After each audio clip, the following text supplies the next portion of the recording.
কুয়েতের work visa জালিয়াতির ঘটনায় ৩ জনকে গ্রেফতার করেছে দেশটির পুলিশ। এই ঘটনায় ২৯টি কোম্পানি এবং ৫৬ জন কর্মীর অবৈধ কার্যক্রমের ঘটনাও উন্মোচিত হয়েছে।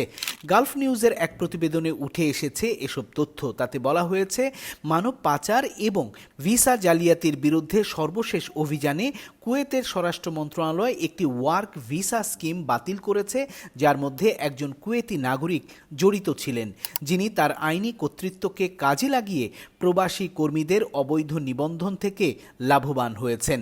এই অভিযানে ২৫টি কোম্পানি এবং ৪টি অনুমোদিত ব্যবসা জড়িত একটি জটিল নেটওয়ার্কের উন্মোচন করা হয়েছে, যা একজন ব্যক্তির নিয়ন্ত্রণে ছিল।